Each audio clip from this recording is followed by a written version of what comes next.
Este es David Quisal, doctor en Arqueología de la Universidad de Valencia, y vamos a hacerle unas preguntas.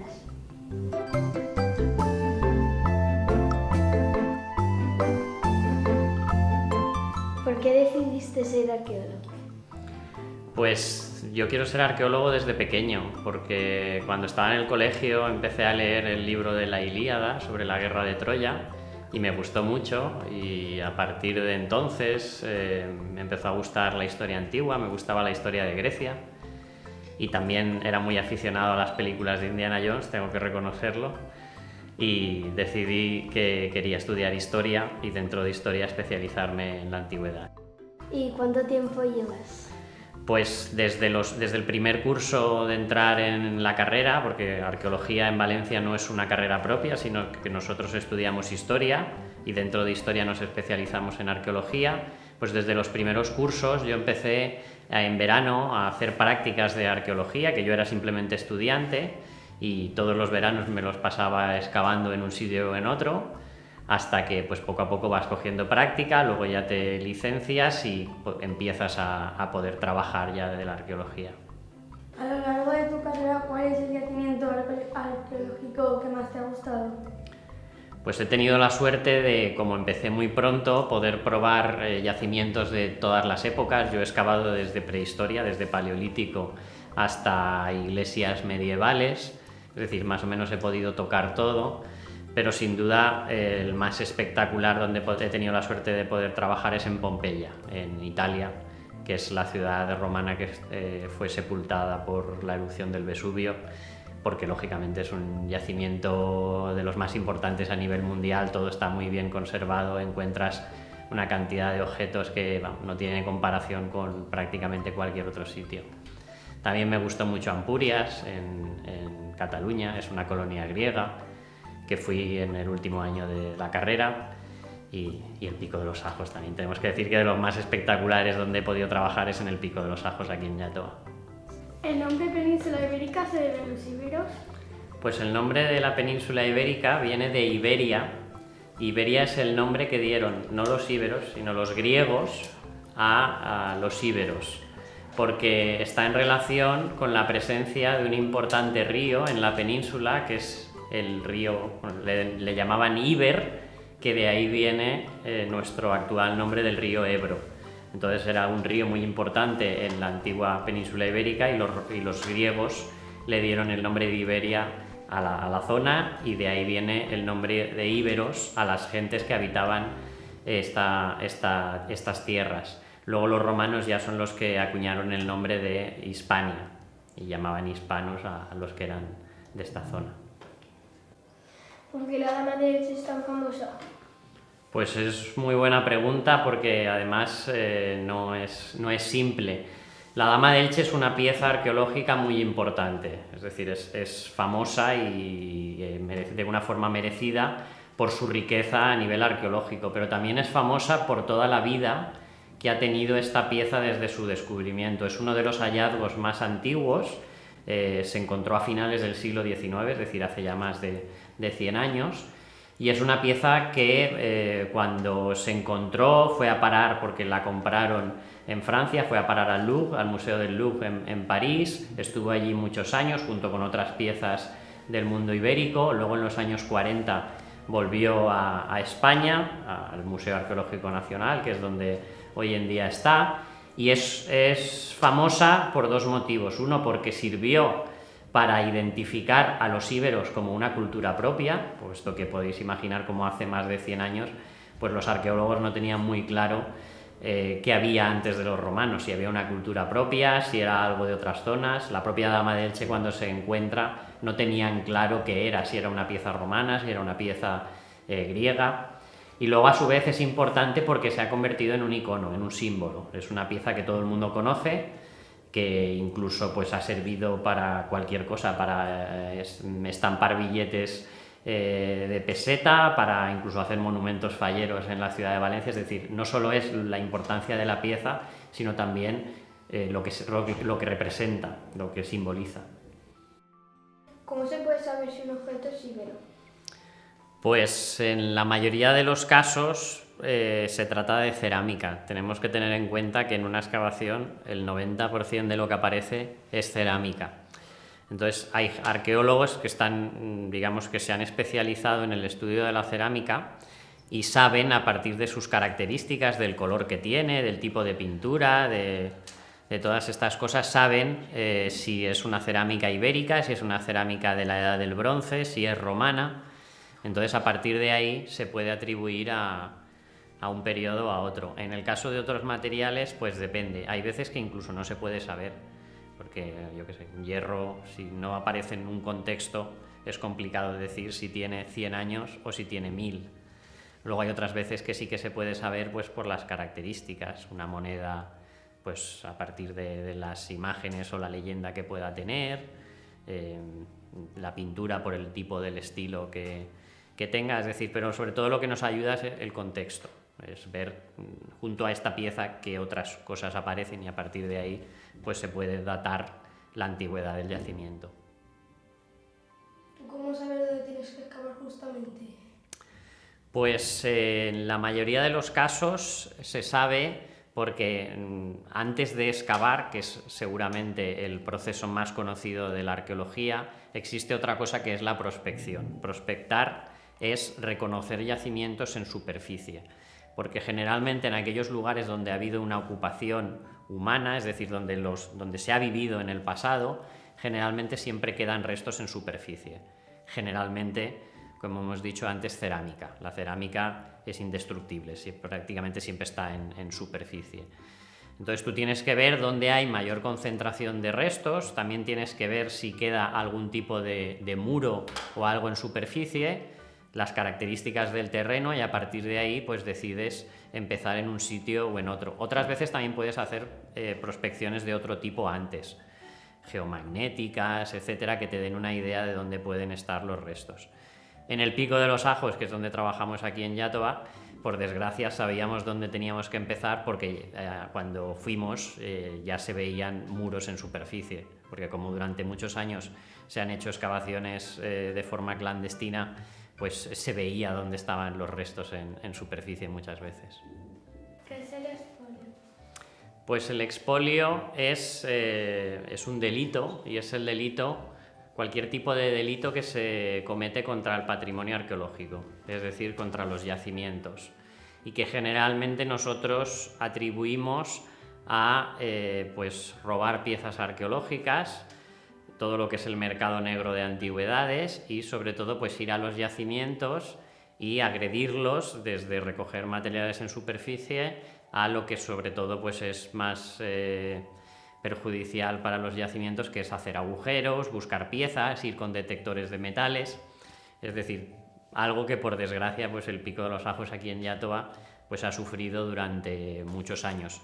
Sí que es verdad que al final todo esto está mejor protegido desde que se empezó a legislar a partir de finales del siglo pasado. Entonces ya tenemos unas leyes de patrimonio histórico español y de patrimonio cultural valenciano que te dejan claro qué es lo que se puede hacer y qué no. ¿Qué pasó con los íberos cuando llegaron los romanos? Pues es una pregunta que me gusta mucho porque yo además me dedico a eso, a este tipo de cosas, a este tipo de cuestiones, porque tendemos a pensar que una cultura se sustituye automáticamente por otra. Es decir, primero están los íberos, luego llegan los romanos y los íberos desaparecen, luego después de los romanos llegan los visigodos y los romanos desaparecen. Y al final la historia es mucho más compleja y tiene procesos de contacto entre diferentes culturas, que es lo que al final da lugar a nuevas realidades. Los íberos, llega un momento que empiezan a ser conquistados territorialmente por los romanos, pero esto no supone la desaparición de la cultura ibérica, sino que perdura durante prácticamente 2 siglos bajo el dominio de los romanos. Y al final todas estas gentes pues viven un proceso que es conocido como romanización, y es que de una forma muy lenta y muy progresiva abandonan sus costumbres y sus tradiciones culturales y empiezan a adoptar las del mundo romano, que es en el que comienzan a estar integrados. Esto no implica que lógicamente pues hubo conquista, hubo guerras, hubo violencia, pero no siempre es así, no todo es tan simple como que llegan unos y acaban con los que vivían antes, sino que al final tenemos que pensar que hay una continuidad en las gentes que habitan los territorios a lo largo de los siglos. ¿Para qué servían los palos rojos y blancos? ¿Que has visto esos palos en alguna foto? Sí. ¿En alguna foto de alguna excavación arqueológica? Sí. Pues esos palos reciben el nombre de jalón, es una herramienta que nosotros gastamos en las excavaciones arqueológicas y sirve para tener una referencia métrica de aquello a lo que nosotros hacemos fotografías. Porque tenéis que pensar que en una fotografía, si no hay ninguna referencia, pues no podemos saber si es grande o pequeño. Cada uno de esos palos mide 1 metro y cada trozo blanco o rojo son 10 centímetros. De esa forma ponemos el palo bien vertical o horizontal al objetivo de la cámara, de forma que no haya una deformación, y así, por ejemplo, podemos saber aproximadamente cuán grande es una habitación o cuánto tiene de potencia o de altura un muro. Es una herramienta muy útil. Vale. David, ¿cómo transportaban los objetos de otros países? Pues al final todos estos objetos son resultado del comercio, es decir, de los intercambios y comercio que podían tener los íberos, tanto a escala local, es decir, objetos, piezas, cerámicas que venían de otras zonas ibéricas cercanas, que generalmente pues podrían venir de forma terrestre, cargamentos, carros, o sobre todo los que venían de más lejos, de otras zonas o de otras incluso culturas, generalmente llegaban por mar, llegaban por transporte marítimo, por barco. De esta forma, pues a Iberia llegaban gran cantidad de materiales, sobre todo ánforas, que eran los grandes contenedores donde ellos transportaban el vino o el aceite, y podían llegar desde todas las partes del antiguo Mediterráneo, de Italia, de Grecia, del norte de África. Y gracias a eso, pues nosotros sabemos que intercambios comerciales había durante la antigüedad. ¿Quiénes eran los íberos? Pues los íberos es un grupo muy heterogéneo, es decir, muy diverso, de diferentes pueblos y tribus que habitaron lo que es la península ibérica, pero sobre todo en la fachada mediterránea, es decir, desde Cataluña, desde el sur de Francia hasta Andalucía, durante la Edad del Hierro. Es más o menos entre hace 2600 años y 2100, hasta la llegada de los romanos a la península. Y se trata de una cultura indígena, es decir, que deriva de las fases anteriores, del final de la prehistoria, y que en su formación pues, es importante todos los contactos que estos pueblos tuvieron con otros pueblos del Mediterráneo antiguo, con fenicios, con griegos, con púnicos y al final también con los propios romanos. ¿Por qué casi todos los íberos vivían en sitios altos? Pues es una pregunta interesante porque es cierto que muchos poblados, además poblados importantes, los encontramos en las cimas de montañas que muchas veces son abruptas y que pues cuentan con importantes defensas, como puedan ser murallas, torres y demás, pero al mismo tiempo también es un tópico porque no todos los íberos, no todos los asentamientos ibéricos, no todos los poblados ibéricos estaban en alto. Esto es algo que hemos averiguado durante los últimos, podemos decir, 20 años.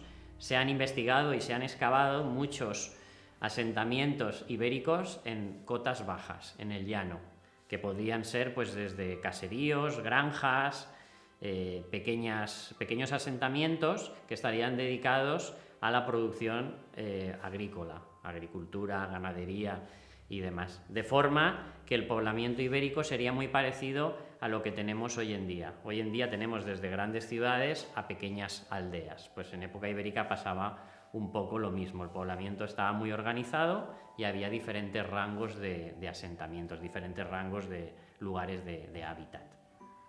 ¿A qué se dedicaban los íberos? Pues el día a día de los íberos era muy diferente a lo que nosotros hoy en día pues tenemos en nuestra vida actual.